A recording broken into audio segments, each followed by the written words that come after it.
The truth occurs. Hi everyone, Sonia here. Stopping in to give you a little update about what's going on with my son. My last video, I had talked about that we had tried CBD. We'd tried CBD for the last, I don't know, like 6 months or so. And I said, yes, it does help. It's very expensive and it like doesn't cover the whole day. And so I had decided, enough is enough. Let's see what else we can do. Not that I don't love the CBD, but can't afford to cover the whole day. Which kind of really sucks, doesn't it? Uh, but I decided, okay, let's go back to the doctor and let's be open-minded and see what he says. And the funny thing is, the doctor we have is like the best doctor in Montreal for autism, especially cases with like complex behavioral problems. And let's just say this doctor is a little quirky himself. And I think he really understands autistic children, and he really does do like everything he can to do what's best for them. So I really trust this guy. It's not like we go, oh, let's go see Dr. Pill Popper, here, take this. It's not like that, He's really good. So he prescribed 1 milligram Intuniv. And, the first day, like, I was like, wow, our son seemed a lot calmer. We went out for dinner that day and he walked over to the restaurant. He had good manners. He like made nice conversation. Wow, he knows a lot about a lot of things. Like he explained to me all this stuff about physics and how stars are formed. And so like, where did you even learn that, So it seemed good at first. And then like he went to bed and it was really easy, He was tired, which normally he's never tired. He just started to get tired like usually kids do, for a change, and he went to sleep pretty early, and I was like, wow, this is huge for me, because usually it's so hard to put him to bed. It takes like 2 hours of concerted effort. It's very stressful for me because I'm so tired.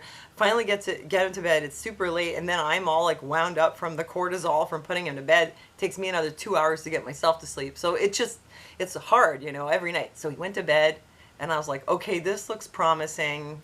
Maybe I shouldn't have been so worried. Maybe this is gonna work out. And then the next few days, like, he was calmer like that, but he started becoming a bit lethargic. Like, he spends a lot of time on the couch anyway, but now it was like I couldn't get him off at all. And he was saying his stomach hurt and stuff. Well, we went through the first week. He seemed to be okay. Second week, it was still more of the same. And then I noticed something that was really disturbing. It was like his personality was changing. He was becoming really angry. Because even though he has outbursts, in general, he's like a lighthearted, kind of happy person. He's not like a sullen, cranky, like dangerous or anything person. So usually he's quite funny and he's like lighthearted. It's hard to understand how can he be easygoing and yet so uncooperative, but he kind of is, and his personality is easygoing, but then he just has issues of transitions and things like that, which bring out stress. Sometimes lead to meltdowns or like very long transitions, but generally he's like pretty fun guy. You guys have seen him on here, So what was weird was things started to get dark. He was talking about awful things like wanting to hurt himself or like hurt other people, and it was scaring me because I had read that one of the side effects was mania or irritability, and I was like, okay, it could happen, but like it's rare. Let's just hope it goes well, and if it doesn't, we'll stop.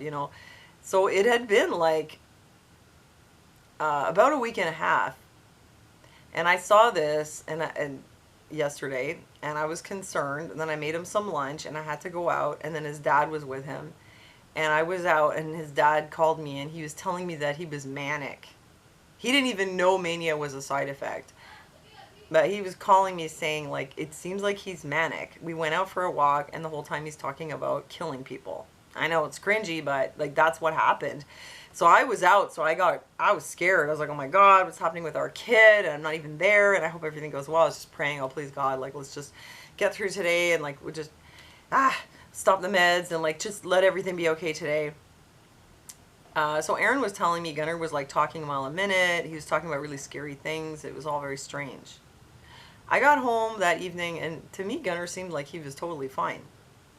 So I'm not sure what happened, if maybe by that time it had worn off, or if there was something else, or if Aaron, because he doesn't spend as much time with him as I do, if he doesn't realize like just exactly how wound up Gunnar can be, or how sometimes the topics he talks about are very odd, but it really doesn't mean much. It's just his interest at the time. It doesn't mean he's going to do anything. I don't really know what happened. I wasn't there. But with that plus what I'd seen earlier that day, I said to myself, okay, that's enough.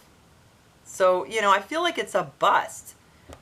And I'm kind of disappointed because we really want to find something that works, but we're going to wait till, we're going to go back to the doctor. We're going to be like, look, this is what happened. Is that a bad sign? Should we have written it out? I didn't feel like writing it out was a good idea. We're going to ask the doctor, what do you think this means? Was he becoming manic? Is he going to be like homicidal if we continue it? Or was it just he was irritated and it's going to get better? I don't know. But I wasn't going to take any chances, so we stopped the Intuniv after, I guess, about 10 days. And we're back to the CBD. I mean, at least for today, we're back to having like 3 hours a day of coverage on CBD. Better than nothing, but still doesn't mean he's going to be able to go to school, which actually would, like, you know, I mean, for me, because I work, that would be a lot better. And for Gunnar, you know, he's really tired of being alone so much, and I don't have the time to like go to all these homeschool groups and do all this stuff. Like, people say, why don't you do this, join this or that? Well, I can't do it without, you know, being there with him. I can't just leave him there, and I really don't have the time to do it. So anyway, we're looking for something to get better. We're looking for solutions. I just wanted to tell you, this is what happened with Intuniv. It wasn't a complete disaster. He seems totally fine today, but we're disappointed. If you've ever used Intuniv, you know, let me know how it went for you. And like, that's it. I just want to share our experience with you. I hope it's helpful or interesting to you in some way. Thanks for your support on Patreon, because, you know, we do use that for stuff for our son, definitely. And yeah, thanks for listening to me. God bless you guys, and I'll see you next time.